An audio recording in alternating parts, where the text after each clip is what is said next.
Hi guys, and welcome again to another week of the Geeky Girl's Guide to Living a Creative Life. This week I had some plans to talk about geeky travel ideas and things of that nature because next week I am going to Florida with my sister and my mother and one of my mother's friends on a vacation, which is going to be really fun. And this week I met up with some friends, different days, had lunch. I got my degrees back framed. Here's my undergraduate degree. And here is my fancy dancy master's degree. $50,000 worth of paper in my hand. My friend framed them for me as a graduation present. And it should be a really happy week because I'm getting ready to travel and I'm working on my show.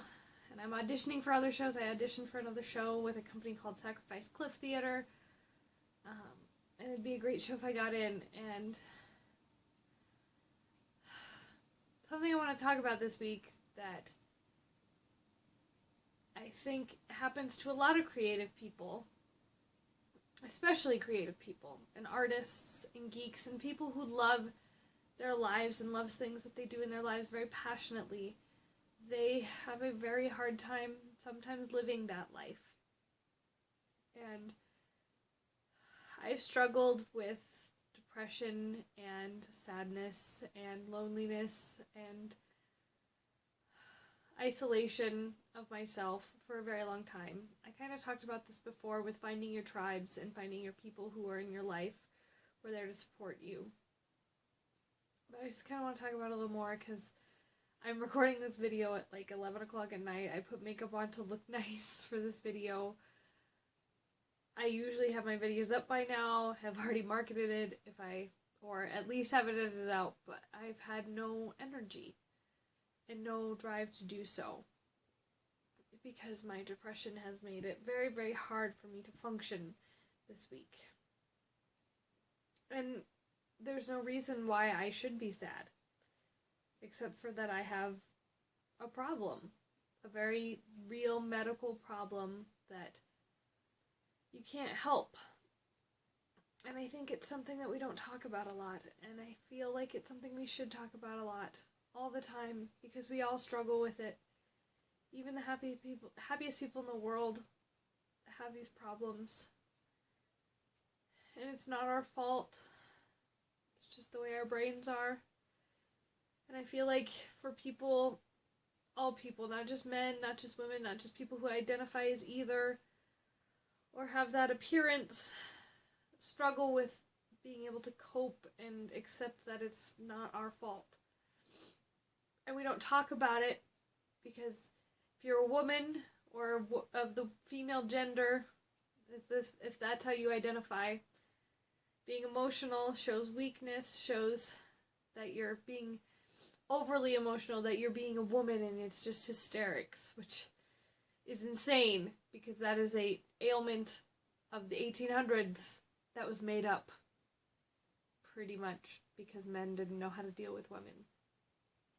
And if you're a man or of a male identity, showing your emotions is considered a sign of weakness as well, that you're not manly enough, that are acting like a woman, which is the dumbest idea thing in the world to say to a person, because saying that a gender is making you weak is not cool. So I just decided to make this video to talk about stuff that we don't talk about. And it's getting more and more destigmatized every day. I mean, every day you can go onto your Facebook and see somebody posted an inspirational picture with some quote saying that it's going to get better. And it is. That's not enough. We need to have dialogues. We need to have discussions. We need to be able to talk to people, talk to our friends, talk to our family, talk to ourselves, and tell ourselves that it's not our fault that we don't have the motivation. It's not our fault that we don't want to get out of bed in the morning because it's just too hard sometimes. And it's not that you can't do your job or that your life is so awful that you can't face it. It's just that your body and your brain doesn't want you to. There's something wrong, that it doesn't click right, that staying in bed and sleeping all day seems like the best idea in the world, but then you do it and you beat yourself up because you wasted a whole day sleeping. We just need to be able to know that it's always going to get better. It really is. And it might not seem like that all the time. And that light at the end of the tunnel might be really dim. And it might just be a tiny, tiny pinprick of light far, far off in the distance.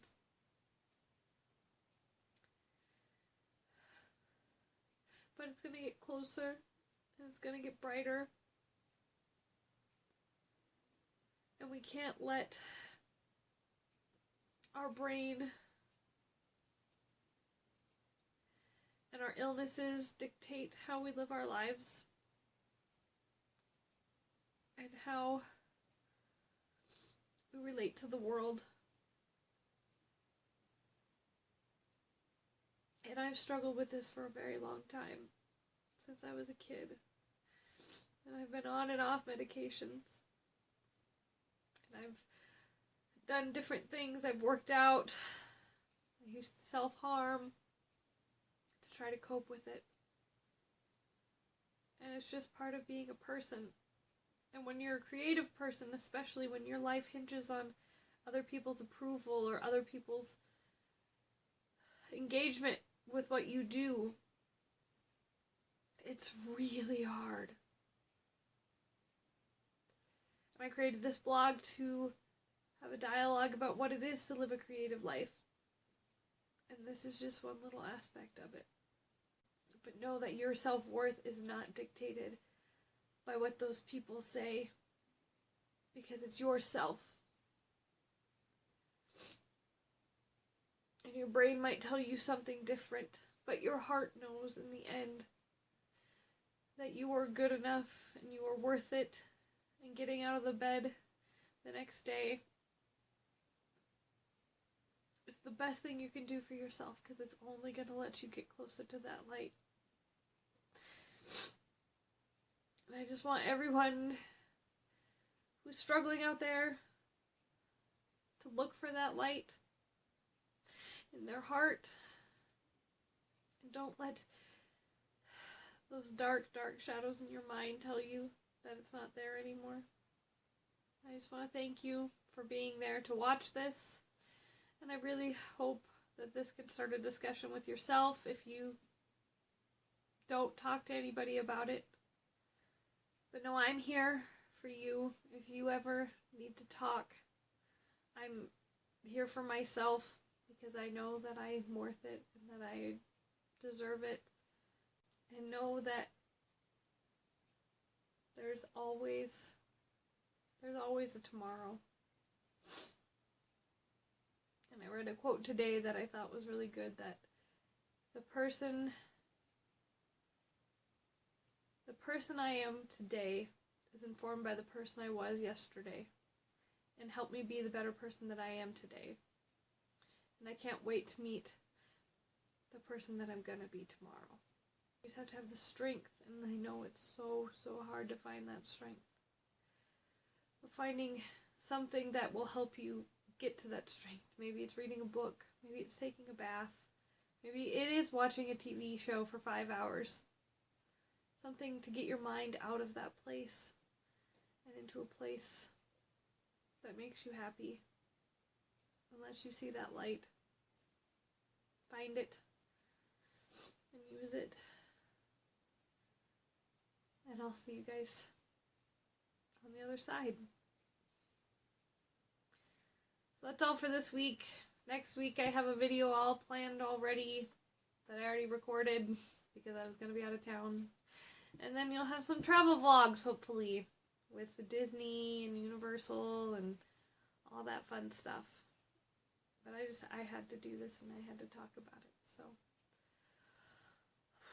I'll see you guys all next week. Bye.